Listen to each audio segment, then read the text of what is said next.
Praise the Lord. ഇന്ന് നിങ്ങളുമായിട്ട് പങ്കുവയ്ക്കുവാൻ 2 പദങ്ങളാണ് ദൈവാത്മാവിന്റെ ഹൃദയത്തിൽ തന്നിരിക്കുന്നത്. ഒന്നാമത്തേത്, ദൈവം നിങ്ങളെ മറന്നു കളഞ്ഞിട്ടില്ല. ദൈവം നിങ്ങളെ ഓർക്കുന്ന ദൈവമാണ്. ഇന്ന് എൻ്റെ ശബ്ദം കേട്ടുകൊണ്ടിരിക്കുമ്പോൾ ഏതൊക്കെയോ മേഖലകളിൽ നിന്നുകൊണ്ട് ദൈവം എന്നെ മറന്നു കളഞ്ഞോ, ദൈവം എൻ്റെ പ്രാർത്ഥനകൾ കേൾക്കുന്നില്ലേ എന്നൊക്കെ വലിയ ചോദ്യത്തിന്റെ മുൻപിലായിരിക്കുന്ന പല വ്യക്തികളുണ്ട്. അവരോടാണ് എന്നിലൂടെ ദൈവത്തിന്റെ ആത്മാവ് സംസാരിക്കുന്നത്. നിന്നെ ഓർക്കുന്ന ദൈവമാണ്. ദൈവം നിന്നെ മറന്നു കളഞ്ഞിട്ടില്ല. രണ്ടാമത്തെ പദം, നിന്നോട് ദൈവം വാഗ്ദത്തം ചെയ്ത സകല വാഗ്ദത്തങ്ങളും അതുപോലെ തന്നെ ഈ സീസണിൽ നിന്റെ ജീവിതത്തിന്മേൽ നിവർത്തിക്കപ്പെടുന്നത് നീ കാണും. ഹല്ലേലൂയ. എന്റെ ദൈവം ഒരു വാക്കു പറഞ്ഞാൽ ആ വാക്കിൽ നിന്ന് മാറിപ്പോകുന്ന ദൈവമല്ല, പറഞ്ഞത് ചെയ്യുന്ന ദൈവമാണ്. നിങ്ങൾ നോക്കിക്കൊണ്ട് ആത്മനിയോഗത്തിൽ നിന്നുകൊണ്ട് ഞാൻ പ്രവചിച്ചു പറയുകയാണ്, ഈ സീസണിൽ ദൈവം പറഞ്ഞ വാഗ്ദത്തങ്ങൾ നിങ്ങളുടെ കണ്ണുകൾ കൊണ്ട് കാണും. ഹല്ലേലൂയ. അതിനുവേണ്ടി നിങ്ങൾ റെഡിയാവുക. ഞാൻ ക്രിസ്തുവിൽ നിങ്ങളുടെ സഹോദരൻ ബ്രദർ ലിജു കോടിയാട്ടിൽ ലോകത്തിന്റെ വിവിധയിടങ്ങളിൽ ഇന്നത്തെ പ്രൊഫറ്റിക്കൽ വേർഡിന് വേണ്ടി കാത്തിരിക്കുന്ന നിങ്ങളെ എല്ലാവരെയും വേഗം വരാമെന്ന് അരുളി ചെയ്ത യേശുവിന്റെ നിസ്തുല്യമായ നാമത്തിൽ, മഹനീയമായ നാമത്തിൽ വാഗ്ദത്തങ്ങൾ നിവർത്തിച്ചു തരുന്ന ആ മഹത്വകരമായ നാമത്തിൽ നിങ്ങളെ സ്വാഗതം ചെയ്യുന്നു. നിങ്ങളുടെ ജീവിതത്തിന്റെ മേൽ ഇന്നും ദൈവപ്രവൃത്തി അയക്കുവാൻ ശക്തനായ ദൈവമാണ്. ദൈവാത്മാവ് ഈ 2 വിഷയങ്ങളിൽ നിന്നുകൊണ്ട് നിങ്ങളോട് സംസാരിക്കുമ്പോൾ ഇതിന്റെ അവസാനം വരെ നിങ്ങൾ കേട്ട് നമ്മൾ ഒരുമിച്ച് പ്രാർത്ഥിക്കുന്നതായിരിക്കും.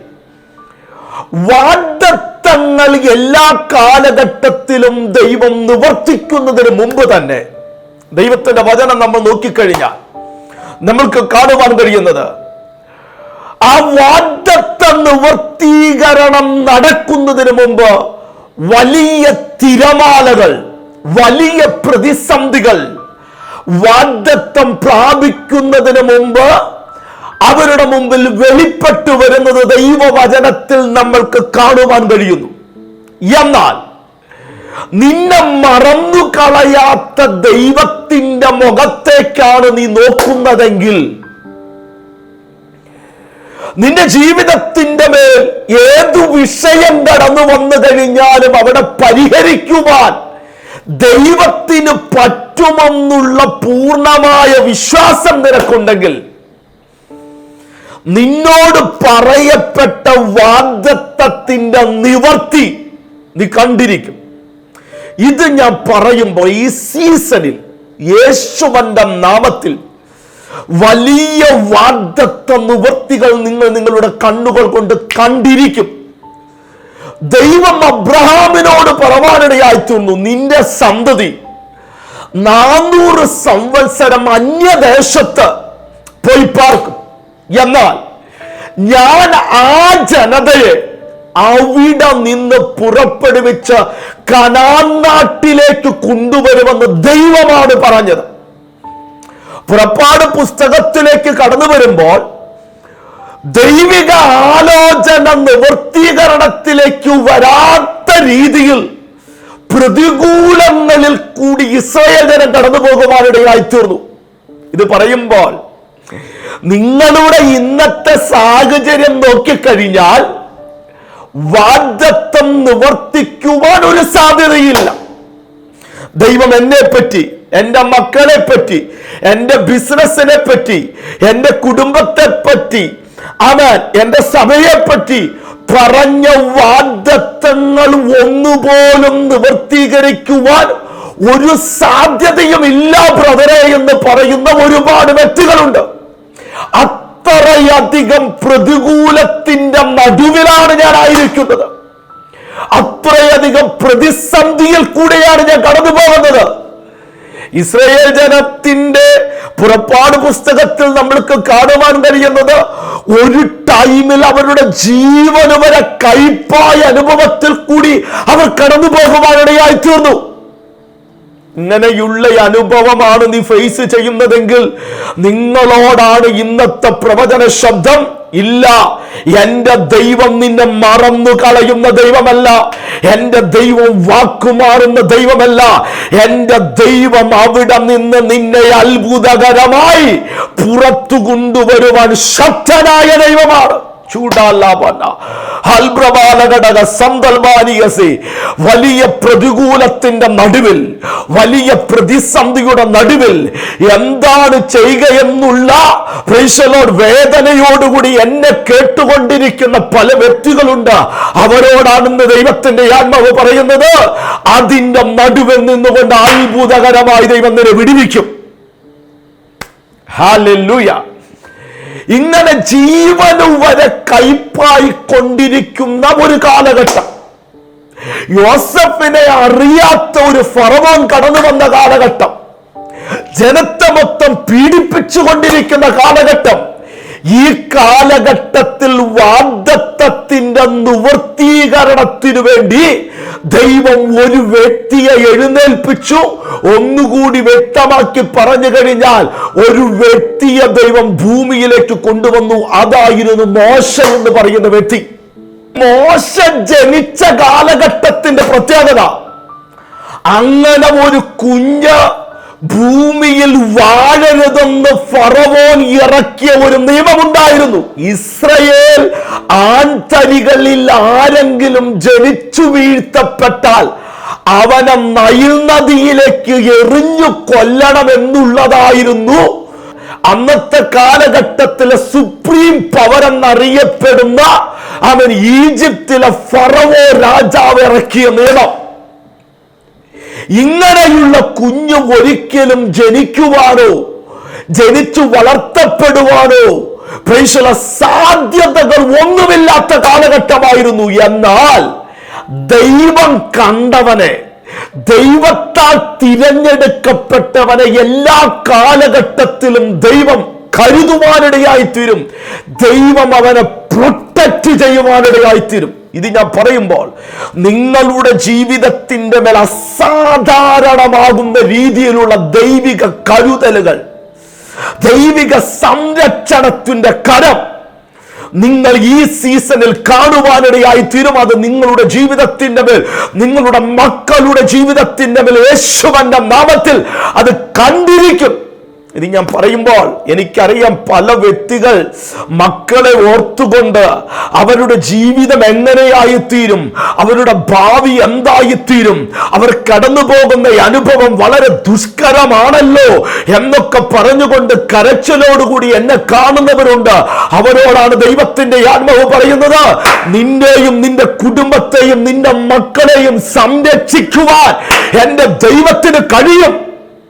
അതുകൊണ്ട് നീ ഭാരപ്പെടേണ്ട ആവശ്യമില്ല.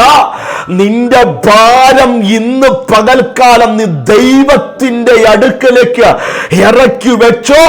അവിടെ നിന്ന് നിനക്ക് അത്ഭുതകരമാകുന്ന ദൈവപ്രവൃത്തികൾ നിന്റെ ജീവിതത്തിന്മേൽ വെളിപ്പെടുന്നത് നിനക്ക് കാണുവാൻ കഴിയും. ഹല്ലേലൂയ. മോശ വാഴരുതെന്ന് പറഞ്ഞ, മോശ ജനിച്ചു വീണ് കഴിഞ്ഞപ്പോൾ അങ്ങനെയുള്ള കുഞ്ഞുങ്ങളെ കൊന്നുകളയണമെന്ന് പറഞ്ഞ അതേ ഫറവോന്റെ ഭവനത്തിൽ കൊണ്ടുവന്ന് മോശയെ ദൈവം വളർത്തുവാനിടയായി തീർന്നു. ഇതാണ് എന്റെ ദൈവത്തിന്റെ പ്രത്യേകത എന്ന് പറയുന്നത്. എവിടെ നീ തള്ളപ്പെട്ടോ, എവിടെ നീ നിന്ദിക്കപ്പെട്ടോ, എവിടെ നീ ഉയരരുതെന്ന് പറഞ്ഞോ, എവിടെ നീ മാനിക്കപ്പെടരുതെന്ന് പറഞ്ഞോ, അതിന്റെ നടുവിൽ നിന്നെ രാജകീയമായി എൻ്റെ ദൈവം മാനിക്കും. അതിൻ്റെ നടുവിൽ നിന്നെ രാജകീയമായി ദൈവം വളർത്തും. അതിൻ്റെ നടുവിൽ നിന്നെ അത്ഭുതകരമായി ദൈവം പോഷിക്കുവാനിടയായിത്തീരും. ഇത് പറയുമ്പോൾ ഇങ്ങനെയുള്ള അനുഭവങ്ങളിൽ നിന്ദിക്കപ്പെട്ടും ത്യജിക്കപ്പെട്ടും കരച്ചിലോടുകൂടി എന്നെ കാണുന്നവരുടെ ജീവിതത്തിന്റെ മേൽ രാജകീയമായി ഈ സീസണിൽ ദൈവം നിന്നെ മാനിച്ചെടുക്കും. ആ വേടിനെ നിങ്ങൾ വിശ്വസിക്കുന്നുവെങ്കിൽ ഒരു പ്രൊഫറ്റിക്കൽ ആക്ഷൻ എന്ന രീതിയിൽ ആ കമന്റ് ബോക്സിൽ ചെന്നുകൊണ്ട് ഇപ്രകാരം ഒരു കമന്റ് ഇട്ടാട്ടെ: എന്നെ ദൈവം രാജകീയമായി അനുഗ്രഹിക്കും, എന്റെ ദൈവം എന്നെ രാജകീയമായി മാനിക്കും. ഇത് പറയുമ്പോൾ യേശുവിന്റെ നാമത്തിൽ നിങ്ങളുടെ ജീവിതത്തിൽ അങ്ങനെ തന്നെ സംഭവിക്കുകയാണ്. നോക്കിയേ, മോശ ജനിച്ചു വീണപ്പോൾ മോശ വാഴരുതെന്ന് നിയമമുണ്ട്. അങ്ങനെ ഒരു കുഞ്ഞ് ജനിച്ചു കഴിഞ്ഞാൽ അവനെ നൈൽ നദിയിൽ എരിഞ്ഞു കൊല്ലണമെന്നുള്ളതാണ് രാജാവിട്ട കൽപ്പന. പക്ഷെ അതേ കൽപ്പനകൾ നിൽക്കുമ്പോൾ തന്നെ പ്രൈസ് ദി ലോർഡ്, അതേ രാജ കൊട്ടാരത്തിൽ കൊണ്ടുവന്ന് രാജകീയമായി അവനെ പഠിപ്പിച്ച് രാജകീയമായി അവനെ വളർത്തി. ദൈവം അവനെ സംരക്ഷിച്ചതുപോലെ, ദൈവം അവനെ കരുതിയതുപോലെ നിങ്ങൾ നോക്കിക്കൊണ്ട് ഈ വേർഡിനെ ഞാൻ പ്രവചിച്ചു പറയുകയാണ്. ഈ സീസണിൽ നിങ്ങൾ കണ്ടിരിക്കും. പ്രിയരെ, എന്തു വിഷയം കടന്നു വന്നാലും ദൈവത്തെ വിട്ടുപോകരുത്. രണ്ടു കൂട്ടരെ എൻ്റെ ക്രിസ്തീയ യാത്രയിൽ ഞാൻ കണ്ടിട്ടുണ്ട്. ഒന്നാമത്തെ കൂട്ടരെന്ന് പറയുന്നത് ഒരു വിഷയം കടന്നു വരുമ്പോൾ അവർ ദൈവത്തെ തള്ളി പറഞ്ഞിട്ട് പോകും. രണ്ടാമത്തെ കൂട്ടരെന്ന് പറയുന്നത് എന്തു വിഷയം കടന്നു വന്നു കഴിഞ്ഞാലും ദൈവമുഖത്തേക്ക് അവർ നോക്കുകയുള്ളൂ. ഈ ആദ്യത്തെ കൂട്ടർ വിഷയം കടന്നു വരുമ്പോൾ, പ്രതികൂലം കടന്നു വരുമ്പോൾ ദൈവം എവിടെയാണ്, ദൈവം എന്റെ പ്രാർത്ഥന കേൾക്കുന്നില്ലേ എന്ന് പറഞ്ഞുകൊണ്ട് ദൈവത്തെ വിട്ടുപോകുന്ന വ്യക്തികൾ പിന്നെ ചരിത്രത്തിൽ നമ്മൾക്ക് അവരെ കാണാൻ പറ്റുകയില്ല.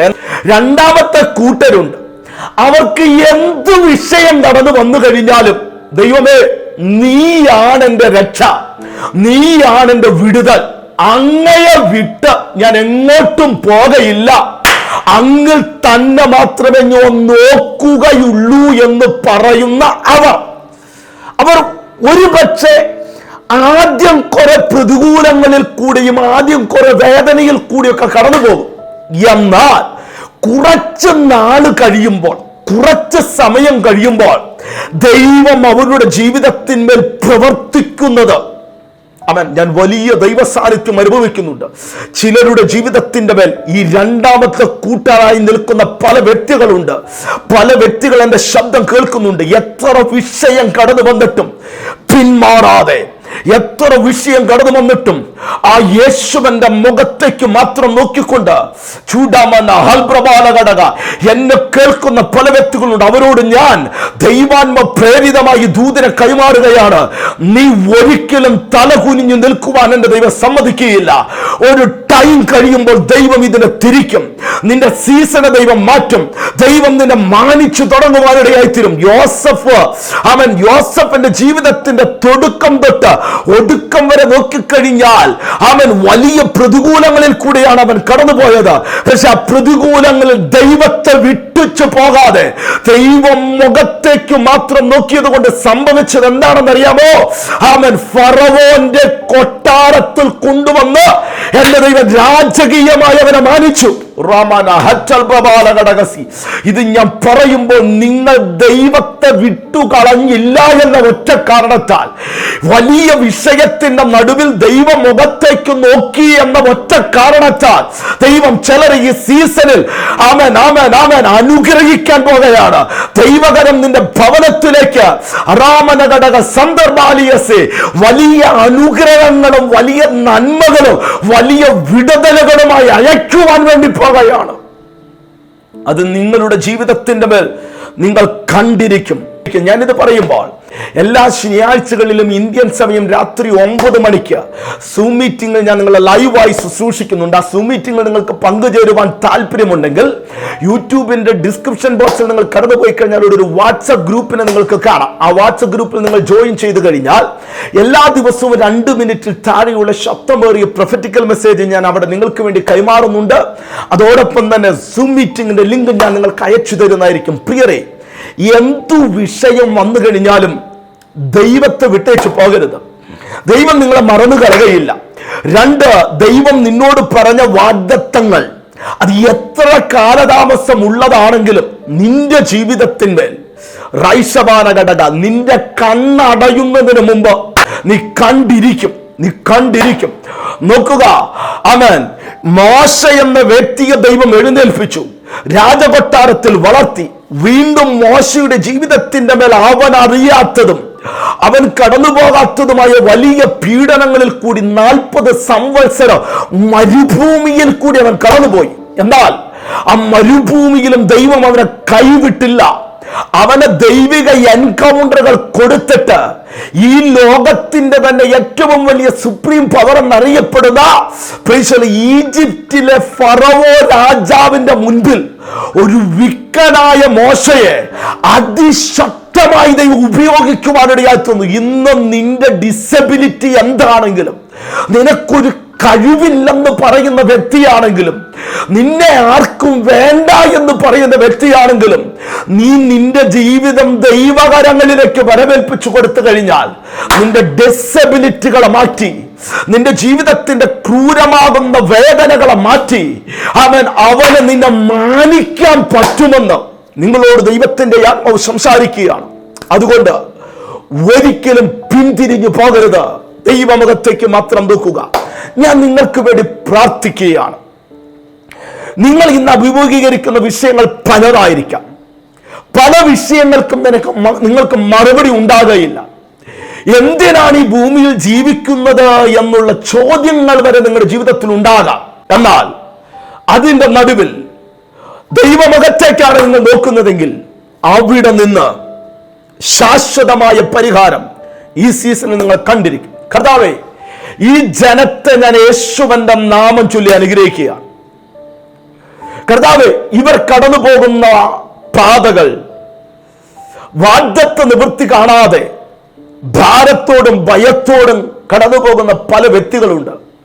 അവരുടെ ജീവിതത്തിന്റെ മേൽ ഈ സീസണിൽ ദൈവപ്രവൃത്തികൾ കണ്ടിരിക്കുമെന്ന് 400 സംവത്സരം കഴിഞ്ഞ് ഒരു മോശയെ ദൈവം പുറത്തു കൊണ്ടുവന്നതുപോലെ ഇവരുടെ ജീവിതത്തിന്റെ വാഗ്ദത്തങ്ങളുടെ നിവൃത്തികൾ ഈ സീസണുകളിൽ വെളിപ്പെട്ടു വരുന്നതിനായി ദൈവത്തിന് നന്ദി പറയുകയാണ്. ഒരു 25 വർഷം കഴിഞ്ഞപ്പോൾ ദൈവം പറഞ്ഞ വാഗ്ദത്തങ്ങൾ ഒരു അബ്രഹാമിന്റെ ജീവിതത്തിൽ നിറവേറിയതുപോലെ ഇവരുടെ ജീവിതത്തിന്മേൽ യേശുവിന്റെ നാമത്തിൽ നിറവേറട്ടെ. ഇവരെ ഞാൻ അനുഗ്രഹിക്കുകയാണ്. രോഗങ്ങളെ ശാസിക്കുകയാണ്. കടങ്ങൾ യേശുവിന്റെ നാമത്തിൽ മാറട്ടെ. അത്ഭുതങ്ങൾ യേശുവിന്റെ നാമത്തിൽ സംഭവിക്കട്ടെ. ദൈവിക അത്ഭുതത്തിനായി ദൈവത്തിന് നന്ദി പറയുന്നു, യേശുവിൻ നാമത്തിൽ തന്നെ.